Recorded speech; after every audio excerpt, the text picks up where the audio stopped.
Good evening, everyone, and welcome to Bible Basics with Pastor Steve. We don't have a whole lot of folks on here yet, but I'm sure they'll well, I know some folks are on vacation, but I know that we'll have some folks with us anyway. So please say hi in the comments. Let us know who you are, where you're watching from. Tonight, we are going to be talking about the Book of Ruth. I know I had initially said that I was going to break it down to smaller chunks, but looking at it today, I said, nah, I can't do that. I'm going to put the whole thing in one lesson, one paraphrasing. Hopefully you got it today. Had a lot of fun paraphrasing it, and we'll find out. You'll find out why when we get into the reflections portion tonight. We're doing a survey of the Bible 1 week at a time, one story at a time. Good evening, Mike and Kim here in Frederick. John Ewan's here in Hagerstown. Good to have you here. One critical Bible story at a time. I strongly suggest reading them ahead of time, and if you get on the mailing list, emailing that below, you'll get your little reminder each Tuesday afternoon that tonight we're having study. And of course, if you subscribe to the YouTube channel, you'll get notifications there. And if you follow me on Facebook, you'll get notifications there as well. Jeff and Kathy Long are here in Myersville. Jerry Keplinger is here this evening. Welcome, guys. All right, so next week, I'm going to be on vacation again. Hey, Charles. I'm going to be on vacation again next week, so we will be taking a break again next week. I haven't decided whether I'm going to come back in August or in, is that right? I may take a break between now and September, but I will let you know. I'll send you an email letting you know what I'm going to do. I've not planned past next week's vacation time yet, but I see it's kind of hard to get started with something when you've got all these little breaks coming in there or something, and maybe we'll just start the next book after my second vacation week, whenever that, I don't remember. Becky plans this stuff. We're not going anywhere anyway. Hello, Tracy. At any rate, watch your inboxes, and I will let you know what is going on. But we will not be meeting next week, maybe the week after, not sure. All right, let's go ahead and get started with a word of prayer, shall we? May the words of my mouth and the meditations of all of our hearts be acceptable in your sight, for you alone are our rock and our Redeemer. Amen. All right, let's get started with Ruth. This is a paraphrasing. In the days when the judges ruled, there was a famine. A man from Bethlehem went to Moab with his wife and his 2 sons. His name was Elimelech, and his wife was Naomi. They moved to Moab and settled there. Elimelech eventually died, and Naomi was left with her 2 sons. They married 2 Moabite women named Orpah and Ruth. After about 10 years, the brothers died. Naomi decided to return to her homeland because she heard that the Lord God had provided a good harvest. She set out for the land of Judah with her 2 daughters-in-law. On the way, Naomi tried to convince them to turn back. Go back to your parents. I pray that the Lord God will treat you as well as you has treated my family. May God give you each a new husband and home. She kissed them, and they all cried. They argued with her, but she said, go back. Why do you want to go with me? I'm all out of sons, and I'm too old to start a new family. Even if I did, by the time they grew up, you'd be too old to marry them. Go home. The Lord God has turned against me. Orpah kissed her goodbye and left, but Ruth wouldn't leave. She said, I will go where you go. I will live where you live. Your people will be my people, and your God will be my God. I will die where you die, and I will be buried where you are buried. May God punish me if I let anything separate us, even death. When Naomi saw how determined she was, she stopped arguing with her. So they both went to Bethlehem, and when they arrived, everyone asked, is this Naomi? She said, don't call me Naomi, which means pleasant. Call me Mara, which means bitter, because the Almighty has dealt with me bitterly. The Lord has brought me home empty-handed. It was the beginning of the barley harvest. Ruth said to Naomi, I'm going to see if I can glean in someone's field. She went and gleaned in the field after the harvesters, and she happened to be in the field of a man named Boaz. Boaz was wealthy and was related to Naomi's late husband. Boaz came out to the field and greeted the harvesters. "May the Lord be with you." They answered, "And also with you." Then he asked the overseer, "Who is the young lady?" He said, "It's that Moabite woman who lives with Naomi. She asked if she could follow along and glean. She has been at it all morning without taking a break." Boaz said to Ruth, "Don't glean in any other field, and stay close to my girls. My men will make sure no one touches you. And help yourself to our water whenever you get thirsty." Ruth bowed down and said, "Why are you being so nice to a foreigner like me?" And Boaz replied, "I have heard how much you've done for Naomi. You left behind your family and your homeland to look after her. You're under the Lord's protection now, and I pray that he will reward you for everything you've done." At mealtime, Boaz insisted that she eat with his workers. Then he told them to let her glean in areas that hadn't been harvested yet, and to drop some intentionally for her to glean it. At the end of the day, when she beat out what she'd gleaned, she had about a bushel of barley. When Naomi saw how well she'd done, she asked where she'd been gleaning. Ruth told her it was Boaz's field, and Naomi said, "God bless him. He's a close relative of ours." Ruth continued to glean in Boaz's field through the barley harvest and then through the wheat harvest. At the end of the season, Naomi said to Ruth, "Get yourself cleaned up, put on your best clothes and some perfume. Tonight at the threshing floor, hang out until after dinner. When Boaz goes to bed, slide under the covers with him. Then he will tell you what to do." Boaz woke up at midnight and realized he had a woman in bed with him. He said, "Who are you?" She said, "It's Ruth. Let me stay. You have a legal claim on me." He said, "God bless you. You could have had a younger, richer man, but you're here out of loyalty to Naomi. There's actually another man who is more closely related to her, but he has a stronger claim. But if he doesn't exercise his right, so help me God, I will. So stay here until morning." She spent the night, but following his advice, she left early enough that no one would recognize her. He had her fill her cloak with grain before she left. When she got home, Naomi asked how it went. Ruth told her everything, and Naomi said, "He won't rest until he has this taken care of." Boaz went to the city gate and waited for the man he had been talking about. When he came along, Boaz said, "Come here and sit, my friend." Boaz gathered the town elders and said to the man, "Naomi, who has recently returned from Moab, is selling her husband's land. As her closest relative, you have the right of first refusal. Do you want to buy it? If not, I'm next in line and I want it." Boaz continued, he said, "I will buy it." And Boaz continued, "If you do buy it, you'll need to marry Ruth. That keeps the land in Elimelech's name, not yours." The man replied, "Well, that would put the future of my estate at risk. I can't do it. You can buy it."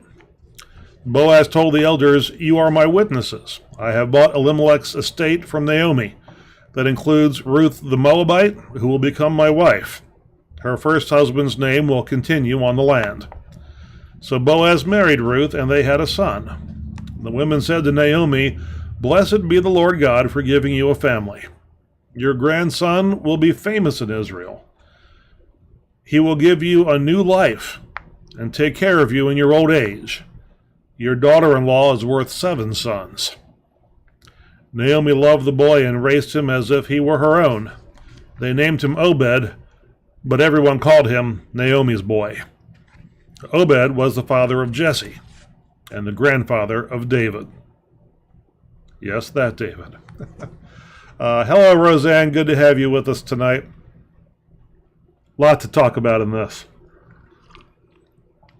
And by the way, Oprah Winfrey is named after Orpah, but they misspelled the name on the birth certificate. So to understand a lot of what's going on here, there's some things you need to know about the ancient world, ancient Israel in particular, that most of you probably wouldn't know. First of all, there's this concept of a redeemer. You know, I remember when Becky and I went up to New England back in the 90s before children. We were on vacation, and it was great. We took old US Route 1 and just drove up the coast. We had no agenda, had no reservations anywhere. Just wanted to see everything along the road and find places to stay and things to do. And we had a great time. Hello, Joan. And once we got up into New England, we started seeing all these signs for redemption centers, and we thought they were having some kind of a revival or something. Little did we know the glass bottles could still be redeemed for 5 cents up there. I don't know if they still count or not, but back then you took your bottles back to the redemption center. I remember that from when I was a kid. We used to take our Coke bottles back to the grocery store and get them redeemed, and that's what redemption means. It means to pay the ransom to get something back, okay? So there was this notion in ancient Israel that everybody had a redeemer. The Hebrew word, I think, was goel. And don't quote me on that. My Hebrew's bad. So everybody had a redeemer. It was generally your closest related male relative. So if I was kidnapped, my redeemer would be responsible for finding me and paying the ransom. If I was murdered, my redeemer would be responsible for avenging my death. Basically, whenever I get in a bind, my redeemer is responsible. One of the things the redeemer was responsible for was ensuring that person's bloodline. So if I died without a male heir to carry on my line and to manage my property when I died, the closest male relative's responsibility then would be to provide a male heir for me with my widow. Okay, it was called levirate marriage. So if my widow then had a child fathered by the Redeemer, it would not be considered to be the Redeemer's child. It would be considered to be my child, and my property would pass to him. And even though he biologically was this other person's, he would be considered my son, and the property would go down, continue to be through my line. And the way property worked in ancient Israel was that each tribe had a property allotment, and then each tribe would take that property. You can look in a study Bible and you can see the map of where the tribes were located. Each tribe then would redivide its own land among the clans and so forth as needed by the families. So bigger families got bigger portions of land to farm. And every 50 years, they would redivide the land to make sure that, as family sizes changed, they would make sure that everybody had what they needed. And when that happened, the tribe reassumed. So every 50 years was called the year of the Jubilee. All the debts would be canceled, and all the land would revert back to the tribe. And in most cases, that meant reverting back to a family. So if you bought land, you didn't get to keep it indefinitely. You only got to keep it until the next Jubilee. So the closer you were to the next Jubilee, the less land was worth, because really you weren't buying land. You were renting it from the tribe, right? Or you were renting it from a person who was sort of, I guess you'd say, it's like subletting almost, okay? Because ultimately the tribe owned the land. So that's what's going on here. So, Naomi is married to Elimelech. Elimelech has a land allotment, and they've abandoned the land to go to Moab, which is a different country, not just a different area, but a different country. They went there because he couldn't grow enough food on his land. There was a famine, a drought. So they abandoned the land. It was still his. They went to Moab, started over. He died. The sons died. The sons left 2 wives without male heirs. So Naomi and one of the daughters-in-laws comes back to retake the land, but she can't use the land. It's just the 2 of them. We're assuming that Naomi is, at least middle-aged at this point. The 2 women can't work the land on their own. They don't have any children. They don't have any hired hands, any of that stuff. So they can't work the land. So she's planning to sell the land. In the meantime, they need food to live off of. So Ruth is going to go gleaning. Now, this is one of the great things. So you're learning a lot about the law. People think that the law of the Old Testament is boring and harsh, but in fact, it's beautiful and very pragmatic. So, all that land stuff was part of the law. It was very important. It preserved society. It preserved families. Another aspect of it was how farms got harvested.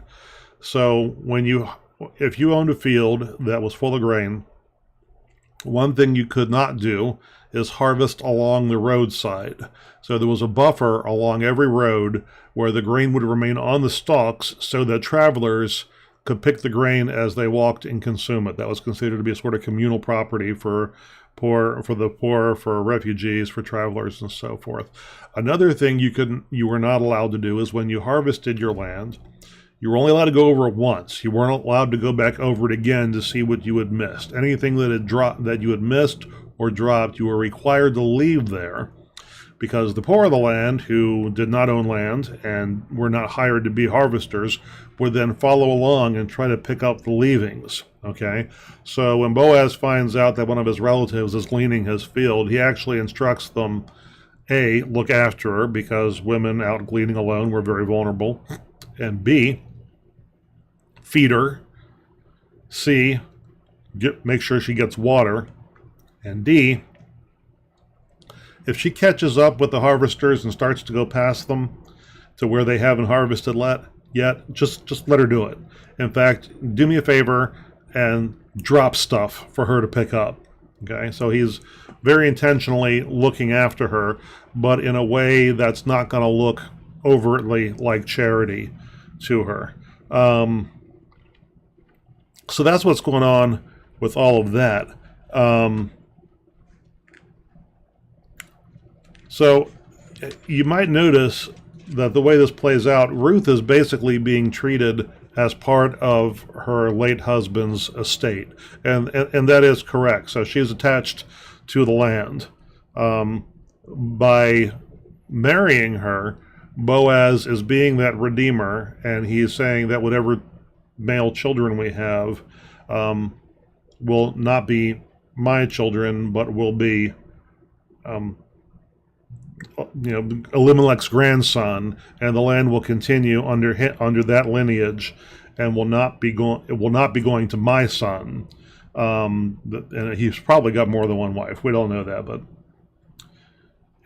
so the properties will not be commingled. In other words, now what happened on the threshing floor that night is a very hot topic of debate. So when I paraphrased it, I paraphrased it as she slid into the covers with him. That's not exactly what it says. The wording is interesting.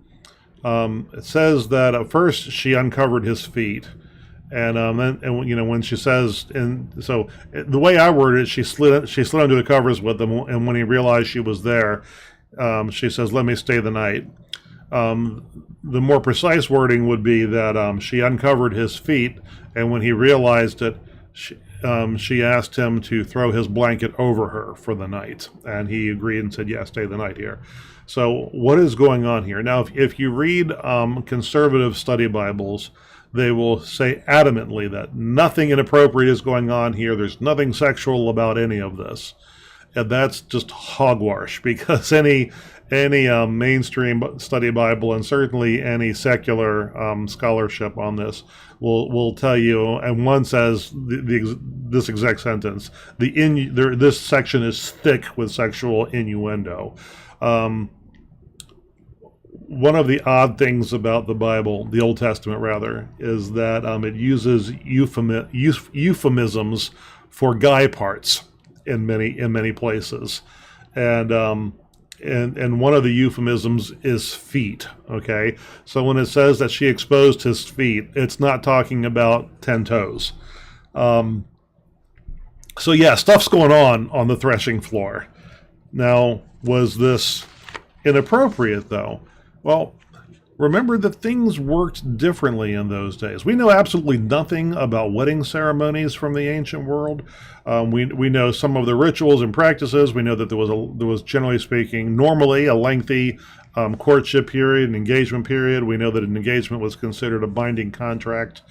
But we also know that if a man had relations with a single woman, if he then, that would then be considered a marriage contract. Okay, if it was found out, especially, that would be considered a marriage contract, and he would have to either make her his wife, or he would have to pay her for divorce. And so one way to get married was just to move in together. Okay, that wasn't the ideal way, but it was a way of doing it, and it happened all the time. Anyway, so that's what's happening on the threshing floor. Depending on the translation you read, I'm not clear on whether or not he was drunk at the time. I don't think he was. We know that it says he ate and he drank and was merry, or others say he was contented. I don't know. He was feeling good, let's put it that way. But he definitely was happy to end up with Ruth the next morning. So the end of the story points out that this boy that they have is going to be King David's grandfather, which then means that King David, the greatest king that ever lived of Israel, was not 100% Israelite. He was 75% Israelite and 25% Moabite. What does this tell us about, which by the way implies an openness that we sometimes forget, or some interpreters would like to forget, that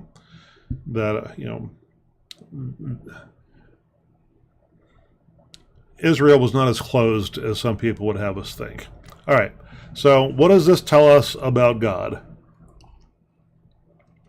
Well, God is not at work explicitly in this. God is at work behind the scenes. I'd say the primary way God is at work in this is through the society that he has set up. It's certainly not a perfect society. Ruth and Naomi end up in a very bad place, and there's certainly no social security benefits in the ancient world. But there was a system set up that sort of encouraged people to do the right thing and take care of their family, and that's what eventually happens here. So, when people think about the Old Testament law, they act, it's because of some of the stuff Paul said. Paul says some pretty extreme things about the law, and he's really talking about the effect that falling short of righteous living has on people and their conscience. And but the law itself is, are there some extreme punishments in the law? Yes, and we've said before that extreme punishments are going to be common in a culture that does not have a police system or a standing army or a jail system or any way of formally dealing with dangerous people. So when dangerous people can't be segregated from the rest of society so they can't do any damage, you're going to deal with them more harshly. That's just the way it is. But most of the law is about preserving the people and their culture and their welfare, right? What is the Ten Commandments? Why are we supposed to honor our parents? And by the way, honor means take care of them as they age, be respectful to them, treat them with dignity, make sure they're cared for. Why do we do that? So it will go well with you in the land. This is about doing what is best for everybody, and the law was set up to provide a sense of justice and to promote the common welfare. All right. What does this tell us about people? Yes, Ruth is being treated like property in this story, but she's also the hero of the story. The book's named after her. And the other, you might notice that it's really the women in the story that are in control of the story. Boaz is the rich guy who owns the field, but they're playing him like a fiddle. And it's fine. I'm not saying that in a bad way. I think that the modern world doesn't understand how much power women actually had in patriarchal societies. Now, granted, that power was all within the family structure. It was in the private sphere, not in the public sphere, right? And most societies have had this segregation between public life and private life, and the private world tended to be more matriarchal, and the public world tended to be more patriarchal. But even in societies where the private world was on the surface patriarchal, they're actually matriarchal, and most people would say that in ancient Israel, the home life was a matriarchal society, and I would say in the modern world, in patriarchal Christian families and in patriarchal Christian churches that I've either been involved with or known well, they're only patriarchal on the surface. Every family I knew, every family I've ever known that had a strong patriarch, particularly the ones that were very vocal about being patriarchal and about why women can't be in charge of things. The women were actually in charge of those families. The guys just weren't smart enough to realize it. Those of us watching from the outside always understood what was going on. You guys can argue about that in the comments if you want to. Yeah, the men only thought they were in control of the house in patriarchal societies. Ideally, we would be partners, right? In most real-life situations, though, in any kind of couple, there are going to be some aspects of life where one person has the upper hand and some aspects of life when the other has the upper hand. And you would hope that on average it would balance out. And there's a way to balance things out, I think, in every type of society. Doesn't always play out that way, but that would be the ideal. Anyway, what does this tell us about our relationship with God and with each other? Well, when we set up society to mirror God's values, God is at work in those societies, whether we see it or not. Jeff says, happy wife, happy life. Yeah, there's the old expression, if you have a happy job and an unhappy wife, you have a bad life. If you have a bad job and a happy wife, you have a good life. Yeah. I'm not offering an opinion, Jeff. But you do you. Anyway, and I've certainly known people that were happy in situations that I would not have been happy in, and I've known people who were not happy in situations that I think I would have been happy in. So, the key to life is accepting the blessings that God has given you. That's the key to a happy life, anyway. So happy life is a grateful life. So, the last thing I want to talk about, what this tells us about God, our relationship with God and with each other, is this thing that Ruth says to Naomi. When Naomi is trying to talk her into going back, Charles says, in the movie about Ruth, she was to be killed by a cult when she was a child, but she had a blemish. Another child was picked to be sacrificed. I have not seen that movie. Huh. Interesting. All right, so Ruth says this thing. When Naomi's trying to get her to go back, she says something that is often read at weddings today. I will go where you go. I will live where you live. Your people will be my people, and your God will be my God. I will die where you die, and I will be buried when you are buried. And may God punish me if I let anything separate us, even in death. Some people even use this as their wedding vows. Of course, they weren't written as wedding vows. It was written from one woman to another, and they were related by marriage, but they were not related by blood, and they were not married to each other. So this is the ideal for human relationships, I would say. The ideal. This is the epitome of unconditional love. All right, let's move on to the news. And it's getting a little late already. That was 4 chapters. One book, 4 chapters. Did the whole thing.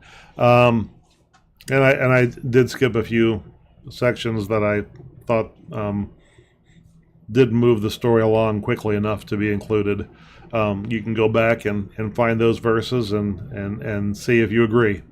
All right, so in Methodist news, Bishop Minerva Carcaño is finally getting her day in court this summer. And when I say day in court, I'm certainly not talking about a secular court or a governmental court. I mean, she's getting a church trial. We still don't know what the charges are. We know that there are 5 of them. We do finally know that they do not have anything to do with sexual misconduct of any kind. She is certainly not the first bishop to be charged with something. That happens every now and then. I won't say it happens all the time, but it certainly happened multiple times during my career.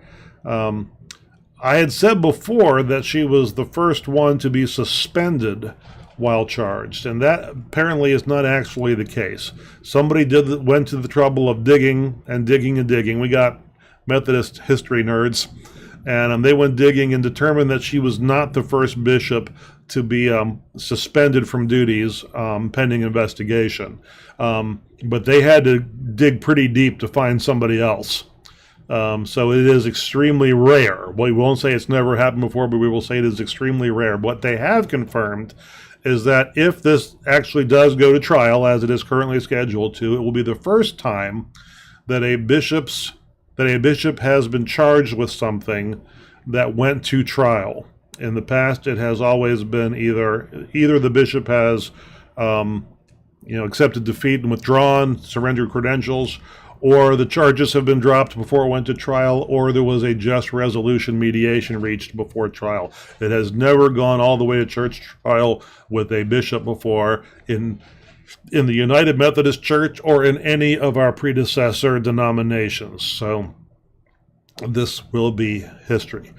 Now, the next thing I want to talk about is not Methodist news. I'm going to call it Christian news. And before I say anything else, I want to remind everybody that I am not a journalist. I'm just a guy with an opinion and a cheap webcam. And when I'm talking about things that are outside of my area of expertise, as I'm about to, you do well to take my words with a grain of salt, and trust but verify, as we say. And in particular, tonight, because the facts are kind of hard to come by in this. I want to talk about the movie The Sound of Freedom, which came out on the 4th of July. Becky and Zachary and I went to see, what movie did we go to see on the 4th of July? We didn't go to see that one. We went to see the Transformers Rise of the Beasts movies. But there were the movie theater was packed with church groups, all of which were wearing very patriotic clothing, there to see Sound of Freedom. Now, I have not seen Sound of Freedom. I want to make that clear. I've not seen it. So right out the gate, I'm talking about something that I don't have firsthand knowledge of. Okay, it was released by Angel Studios. Angel Studios is a Mormon group, but their work has been pretty mainstream. They crowdfund the work that they do. They don't have Hollywood backing or major financial backing. In this movie, Jim Caviezel plays Tim Ballard, who is a real person.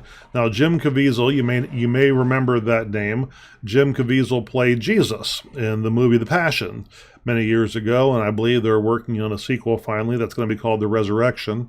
I have respect for the movie The Passion. I have a high regard for it. It's overly violent, and the violence is not realistic. They did that because they felt that modern audiences were desensitized to violence. So to be shocking as they felt it should be, they intentionally overdid it. In more recent edits of the movie, they've backed off of it a little bit. But anyway, we're not talking about The Passion tonight. That Jim Caviezel played Jesus. He's done some other stuff since then. However, in recent years, he has been a vocal proponent of the QAnon conspiracy theories. And when I say vocal proponent, I mean he goes to these conventions that they have and gives talks on the conspiracies, promoting them, okay? Now, for those of you who don't know what QAnon is, I'm sure you've all heard of it, and it's a collection of conspiracy theories.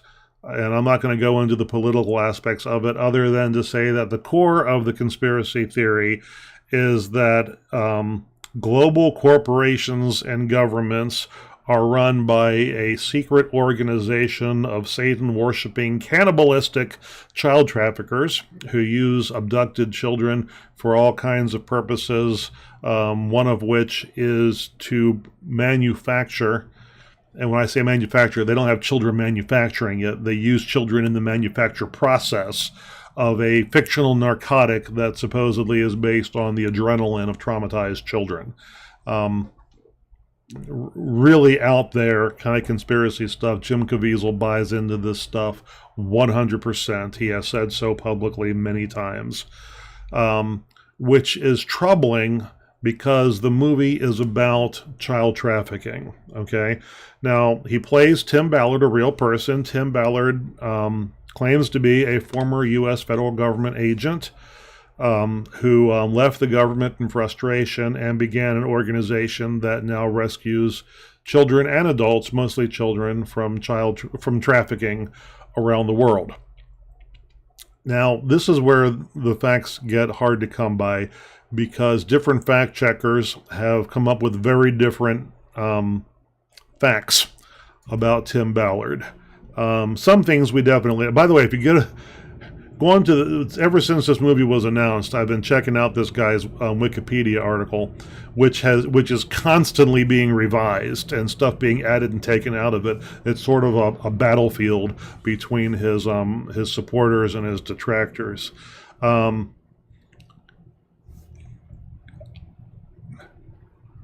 It appears that Tim Ballard was a federal government agent. One article I read said that when Homeland Security was asked if he had been an agent, they confirmed that he had been an employee, but that they could not confirm his role without his permission, which he had declined to give, which meant that they could not confirm or deny any of his claims about the work he had done there. Other fact checkers have said that this has all been verified, that he what his exact role was, which had to do with exposing human trafficking. Anyway, so Tim Ballard is a real person. Seems to have worked for the federal government. He definitely does run an organization now that absolutely positively has rescued people from being trafficked, both children and adults. At a bare minimum, 54 people we know of that he has rescued. He has also contracted with governments around the world to do stuff for them. But the organization is extremely controversial.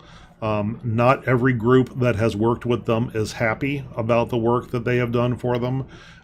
Some of the groups are very concerned about some of the claims made by his organization. Other groups are very concerned about the way they operate. In particular, apparently, one of the, I guess you'd call them a raid, one of the raids conducted by the organization that rescued people was broadcast live, apparently. And the people they were rescued were on camera, and so their identities were like out in the open, which is not cool. Tim Ballard runs an organization that rescues children from child trafficking and is being played by Jim Caviezel, who is a QAnon proponent who believes a conspiracy theory about child trafficking. Now, Tim Ballard himself has never endorsed QAnon. I want to be clear on that. But he's never condemned it either, as far as I can tell. I better put that in there. So, as far as the film itself is, I've read a lot about it. I have not actually seen it, largely because I don't know what to make of it, and I don't like putting money into stuff until I know what to make of it if it's controversial. Not that my $20 ticket's gonna make or break anybody's budget, but from what I've read, it seems like everything in the film, although fictionalized certainly, is pretty close to what actually happened. Some things have been dramatized. So the film is about a real person. It would appear that the events depicted actually happened, just have been slightly exaggerated or dramatized for the film. The movie is doing very well.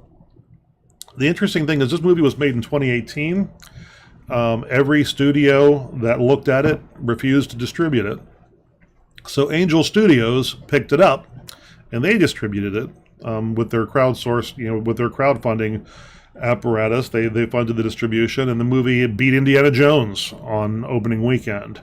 So now everybody who has seen this movie who has looked at it critically has said this movie does not have any QAnon stuff in it. It does not mention QAnon. It doesn't promote any of QAnon theories. My concern is that it has been marketed directly to QAnon adherents, not, mostly by Jim Caviezel himself. Okay, but I don't know. The whole thing makes me very uncomfortable, and